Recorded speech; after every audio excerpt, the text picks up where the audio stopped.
Hey everybody, it's Gail and I am here with the Lion Bucket. I don't remember if the Lion Bucket was in the bucket video, because this is the newest of the buckets, and I honestly can't keep up.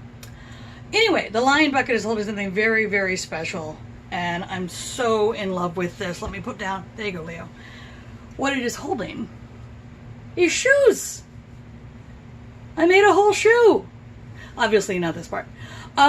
So this is a little shoe from a pattern leaflet by Weldon's, which is a British, I think, from what I can tell, they seem to be a company that put out crochet patterns, knitting patterns, sewing patterns, decorating tips. They had like a magazine you could buy, but they did not themselves make any yarn. So this is not a yarn company leaflet, it's sort of a third-party leaflet.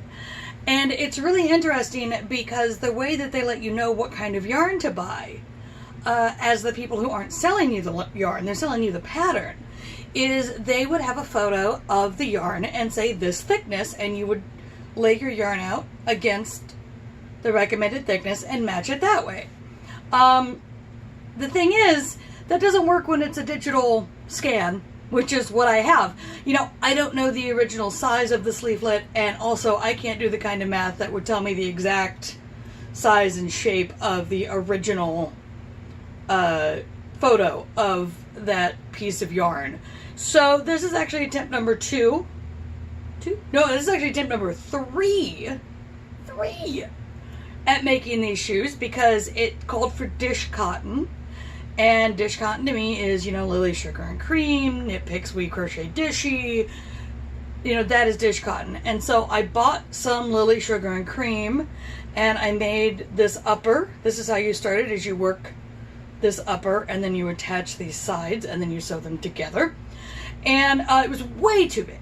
Obviously way too big. And so I did a little digging, and I found out that you can get dish cotton in DK and sport weight, which, not surprising, but again, not how I was thinking of it. And so I tried it with DK, I tried it with Lion Brand Kobu, and it was much closer, but it still was clearly a little bit too big. So finally I got a hold of my Knit Picks Brava Sport and used this light blue, and here we have a very well-fitted, well-shaped shoe. This is all single crochet. You attach on the side, you work single crochet, you seam up the back.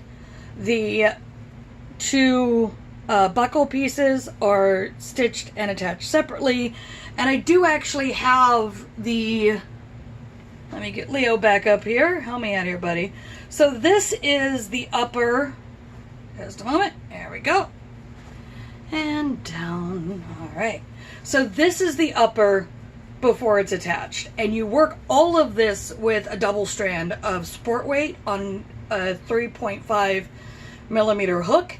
And then, and this is the part that absolutely ruined my hands, this edging here, that's 2 rows of slip stitch, and then one row of slip stitch on the top part here. All of that is done with a 4-strand hold and a 3.5 millimeter hook. This is gonna hurt your hands, so be careful. You know, do, as I always like to say, do as I say, not as I do, because of course, did I try to speed run it? I did. The other part of this is, so the Weldon's leaflet does not give detailed instructions about how to make the sole of the shoe. They give a few notes about, like, you want to put your foot on a piece of paper, trace around your foot, use that as a template, which, you know, that's definitely a way to do it. I went and I found on Etsy someone who had actually gone through the process of figuring out how to make soles in various sizes. I will link that pattern down in the basement. It's laid out differently than I'm used to, and I found that I really had to pay attention as I was doing it. Not just because it's twine, and twine, much like, you know, a 4-strand is going to hurt your hands, but also just it's a little more difficult than you would think, because it seems like soles should be easy, and it kind of depends on your hand strength and your patience, and also what your sinuses do when you work with twine. In my case, I sneezed a lot. So the way that you work the pattern, though, is you make 2 of each side. So you have 2 right soles, 2 left soles. Then you stitch them together down the middle. I loved this part, by the way.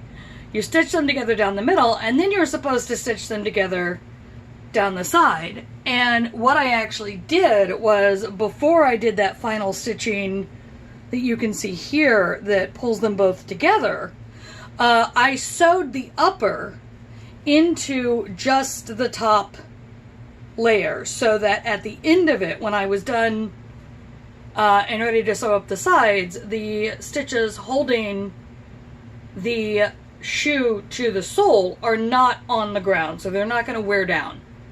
They are tucked inside. They are nice and safe. And then I went and I got just some good old Dr. Scholl's insoles, because you don't want to walk on twine.